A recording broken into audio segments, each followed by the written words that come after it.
Samajwadi party द्वारा 2 चित्र जारी किए गए हैं। एक में आधा चेहरा बाबा साहब का है, आधा चेहरा अखिलेश जी का है। दूसरा चित्र और एक दिखा है जिसमें कि पूरे शरीर में आधा शरीर बाबा साहब का है, आधा शरीर अखिलेश जी का दर्शाया गया है। इनकी सोच पे मुझे शर्म आती है। बाबा साहब से आज बराबरी करने के लिए चले हैं, बाबा साहब से आधी बराबरी करने के लिए चले हैं। ये किस मामले में बाबा साहब से बराबरी कर रहे हैं, हम जानना चाहते हैं। क्या बाबा साहब से ये शिक्षा में बराबरी करेंगे? क्या बाबा साहब ने जो समाज की सेवा की उसमें बराबरी करेंगे? या बाबा साहब ने जो सम्मान अर्जित किया, हमारे आराध्य हैं, उसमें बराबरी करेंगे? अखिलेश जी को इस मामले में सफाई देनी चाहिए, नहीं तो माफ़ी मांगनी चाहिए। हम इनकी घनघोर आलोचना करते हैं। आज उत्तर प्रदेश का, भारत का हर नागरिक इस बात से आंदोलित है, नाराज है। मुझे लगता कि आज तक किसी भी नेता ने किसी महापुरुष की मूर्ति के साथ, स्मृति के साथ इस तरह का खिलवाड़ किया। मैं भारत के लोगों से जानना भी चाहूँगा, हम लोग बाबा साहब की मूर्ति और गांधी जी की मूर्ति के बीच में खड़े हैं। अगर हमारे किसी भी महापुरुष की मूर्ति के साथ कोई भी व्यक्ति, चाहे वो नेता क्यों ना हो, सांसद क्यों ना हो, ऐसा अगर खेल करेगा तो क्या आपको स्वीकार होगा? आगरा में हम लोग यहाँ पे उपस्थित हैं, हमको तो बिल्कुल स्वीकार नहीं है।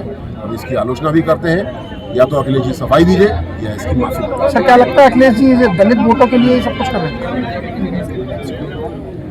अखिलेश यादव जी ने मुख्यमंत्री रहते हुए अनुसूचित जाति, जनजाति, पिछड़े वर्ग के लिए जितना अपमान किया, जितना नुकसान किया, किसी ने कभी नहीं किया। बड़ी अच्छी बात किसी ने कही है कि अगर किसी की परीक्षा लेनी है, किसी को टेस्ट करना है, कैरेक्टर देखना है, तो उसके हाथ में पावर दे दो। जब गलती से 2012 में मुख्यमंत्री की कलम अखिलेश जी के हाथ में आई, अखिलेश जी बताइए आपने एक भी काम किया हो बाबा साहब के सम्मान में? और मैं आपको गिनाता हूँ कि आपने बाबा साहब के अपमान में क्या किया। उनके जिले, उनके नाम पे जो जिला था, उनके नाम पे जो अस्पताल था, प्रतिष्ठान था, सड़कें थी, सब पे आपने काला कलम चलाया। और केवल बाबा साहब नहीं, हर एक ऐसे महान स्त्री और पुरुष का आपने अपमान किया। वो इसकी सफाई दीजिए या फिर इसकी माफ़ी मांगिए। और आज तो हद हो गई कि अपने आप को बराबरी सिद्ध करने की कोशिश ही कर रहे हैं। सर, मंत्री जी, अभी जो राजनीति अखिलेश जी कर रहे हैं, पूरी राणा सागा के बाद में दलितों के ऊपर सांसद को आगे करके कर रहे हैं, किस तरह से देखते हैं विधानसभा चुनाव को लेकर? क्या रणनीति है दलितों को लेकर के? देखिए, रामजी लाल सुमन जी बड़े परिपक्व नेता हैं।